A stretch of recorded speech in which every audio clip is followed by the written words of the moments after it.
Turning to actual threats. Horrific story out of Nigeria. Many of you have been following this. I've been retweeting things about, I've been posting a little bit about it on social media. We've covered it broadly on the show, the persecution of Christians in Nigeria, but the attack a few days ago was particularly egregious. 315 Catholic school children were kidnapped by Muslims in Nigeria. 12 teachers, in addition to the 315 school children, kidnapped by Muslim gunmen in Nigeria. Happily, as of yesterday, 50 children escaped. They took so many kids that 50 kids were allowed to get out. Then also yesterday, another 25 Christian students were kidnapped from a school in Kebbi. Just absolutely awful.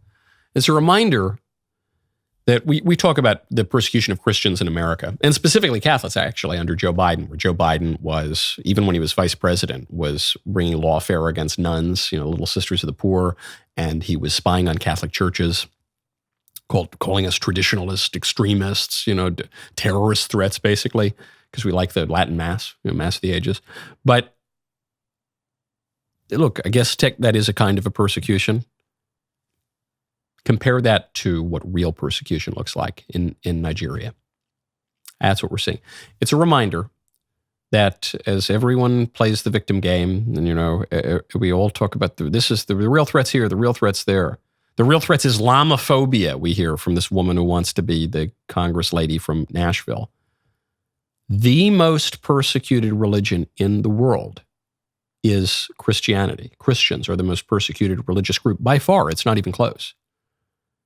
And Christians are persecuted by all sorts of different groups. In secular liberalism, there's a kind of an atheist persecution, but the chief persecutors of Christians are Muslims.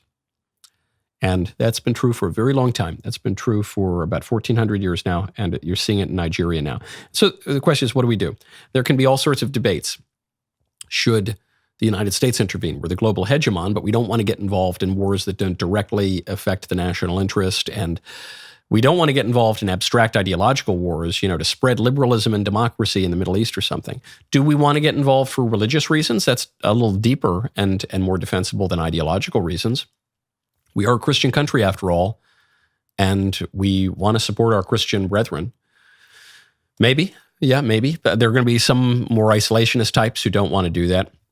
I guess the question that I would ask is, have you prayed? Have you prayed? This is because everyone says, why aren't we all talking about persecution of Christians in Nigeria? Why aren't we talking about it? Why aren't we doing something about it? Why aren't we? And I share some of that frustration. But you do have to ask yourself, have you personally prayed for the Catholic school children in Nigeria who were kidnapped, who are under the control of Muslim lunatics there? For the 100,000 Christians who have been murdered in Nigeria recently, for the tens of thousands of churches that have been burned down? Have you just prayed for them? Because as my friend Father Ben Keeley points out, prayer is not the last resort. Prayer is the first resort. Have you done that? I don't know. Maybe not. If you haven't, maybe you should. Go to preborn.com/Knowles. When Our Lady said, "Let it be done to me according to your word," in Luke 1:38, she said yes to God's plan, despite the uncertainty, despite the risk, and the sacrifice ahead. Our Lady is a model for us in all ways, and especially in that way. That single yes brought our Lord into the world. Today, mothers across the country face their own life-changing moment when they see their baby on an ultrasound screen. Many are scared, many feel alone, and without support, that moment, that chance to say yes can slip away. You can help change that. Thanks to you, Preborn Network clinics offer immediate practical support to mothers facing uncertainty.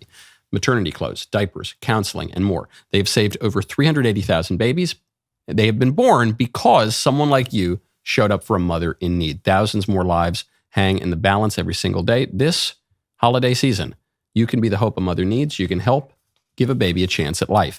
I personally support this charity. I recommend you give whatever you can. To donate securely, dial pound 250, say baby. As pound 250, say baby, or go to preborn.com/Knowles, K-N-W-L-E-S. preborn.com/Knowles. And added bonus, especially this time of year, every gift is tax deductible and impacts generations to come. Another minor point before we get to the mailbag. It's not a minor point, it's actually a major point, but it has a personal aspect to it.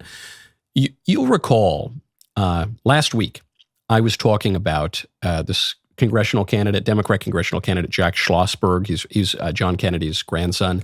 And I was making some jokes about his congressional campaign. He's running in New York. And I said, I don't want it to be personal because he was a schoolmate of mine. He was a couple years younger than me or so. And actually his sister was in my class. Really awful story. Became a major national, even international news story a couple days ago when it was revealed that his sister, JFK's granddaughter, Tatiana Schlossberg, was diagnosed with a very aggressive, rare terminal cancer. And I really didn't know her as an undergraduate, even though she was in my class. I remember her vividly, but I didn't really know her. But by all accounts, she seemed really lovely, very sweet, very nice gal. Just so awful. She's very, very young, has 2 young kids. She was diagnosed right after she gave birth. It was actually in the hospital while giving birth. They discovered this and diagnosed her, and it's really awful. It seems quite dire. So anyway, just a request a prayer for her as well. Obviously she has a kind of political profile because she's JFK's granddaughter and she's done some work as a journalist and writer. Just also a little personal request, if you wouldn't mind praying for Tatiana.